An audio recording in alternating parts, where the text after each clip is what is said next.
Matthew 24 9-11, மத்தேயு 24 9-11 வரை. The signs of the second coming. True Christians will go through persecutions.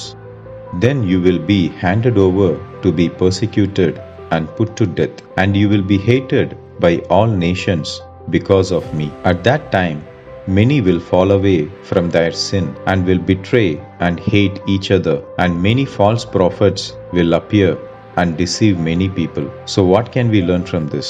இதிலிருந்து நாம் என்ன கற்றுக்கொள்வது? Let no man deceive you anymore. By reading these verses, it is very clear that a true Christian will go through persecution, but it depends how severe it would be. It will happen according to God's plan. But when it happens, we should understand these verses and hold on to Christ alone and stand firm in Christ until the end. We also read a similar verse in John 16:33. Now, coming to persecution, we can categorize it into two types in a broad way. External persecution, which comes through our enemies and even our family members or friends sometimes, and internal persecution, which comes through ourself and desire to sin. We see external persecution is far better than internal persecution, as we read in Hebrews 11:25, choosing rather to suffer affliction with the people of God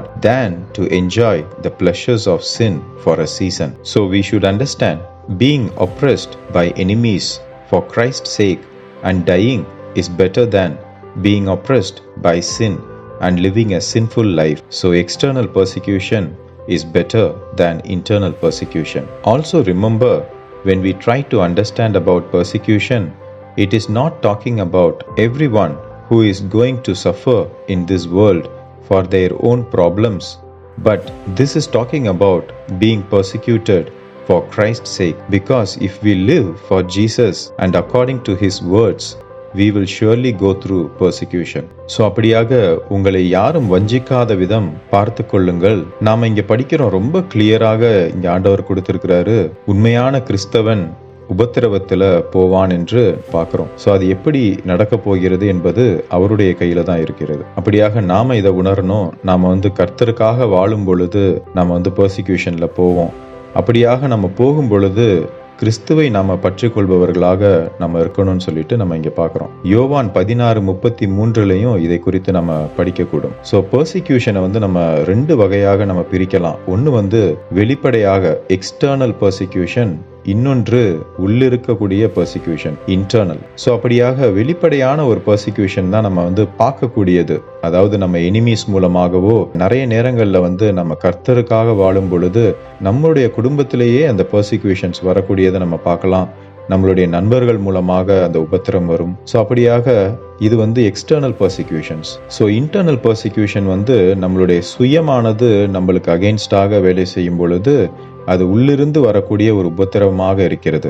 so அந்த பாவம் செய்யக்கூடிய அந்த ஒரு உணர்வு, அது மூலமாகவும் நம்மளுடைய சுயம் வெளிப்படக்கூடிய மூலமாகவும் வரக்கூடியது இன்டர்னல் பெர்சிக்யூஷன்ஸ். ஸோ அப்படியாக இந்த ரெண்டுத்தையும் நம்ம கம்பேர் பண்ணி பார்க்கும் பொழுது external persecution is better than internal persecution நம்ம உணரணும். எபிரேயர் 11:25 நம்ம படிக்கும் பொழுது அதை தான் நம்ம உணர்றோம். Choosing rather to suffer affliction with the people of God than to enjoy the pleasures of sin for a season. அப்படியாக நம்ம பாவம் செய்வதை காட்டிலும் நம்ம மற்றவர்களோடு சேர்ந்து கர்த்தருக்காக உபத்திரவம் அனுபவிப்பது மேலானது என்பதை நாம் அங்க உணர்றோம். சோ இங்க நம்ம படிக்கிறது உலகத்துல இருக்கக்கூடிய எல்லாருக்கும் வரக்கூடிய பிரச்சனைகள் அல்ல, கர்த்தருக்காக நம்ம நிற்கும் பொழுது வரக்கூடிய பிரச்சனைகளை குறித்து இங்க சொல்லுகிறார். கர்த்தருக்காக நம்ம உண்மையாக நம்ம வாழும் பொழுது நம்மளுக்கு வரக்கூடிய அந்த உபத்திரவங்கள். இந்த உலகத்துல எல்லாருக்கும் எவ்வளவு பிரச்சனைகள் இருக்கிறது, அதை குறித்து இங்க ஆண்டவர் சொல்லல.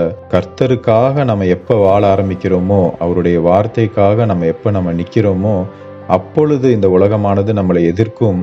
நம்ம கிறிஸ்துவுக்காக அனுபவிக்கக்கூடிய அந்த உபத்திரவங்களை குறித்து இங்க பேசுகிறார். சோ அப்படியாக நம்ம உணர்வடையணும். being oppressed by enemies for Christ's sake and dying is better than being oppressed by sin and living a sinful life. So external persecution is better than the internal persecution. But what Bible says we should do when we see people turn away from their faith due to persecutions? We read in Hebrews 12:1-3, therefore since we are surrounded by such a great cloud of witnesses, let us throw off everything that hinders and sin that so easily entangles, and let us run with perseverance the race marked out for us, fixing our eyes on Jesus, the pioneer and perfecter of faith. For the joy set before him, he endured the cross, scorning his shame, and sat down at the right hand of the throne of God.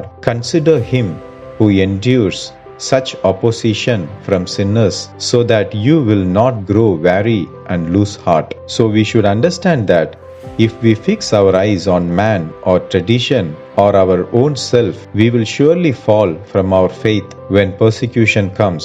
But if we fix our eyes on Jesus and always dependent on him and live like him, we will not grow weary and lose our faith, no matter how great is the persecution. So அப்படியாக வேதமானது இதை குறித்து என்ன சொல்லுகிறது?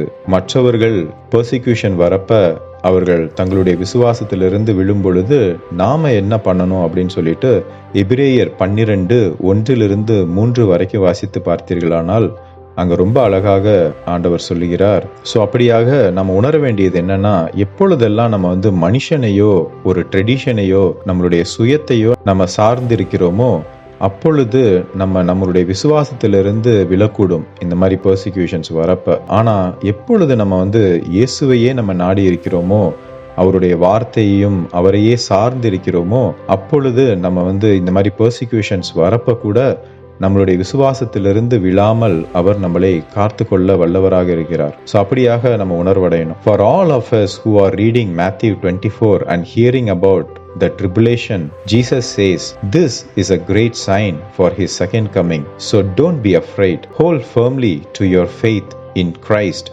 until the end and always be prepared. Let us examine ourselves, repent towards God, and live as per the living word and the Spirit of God.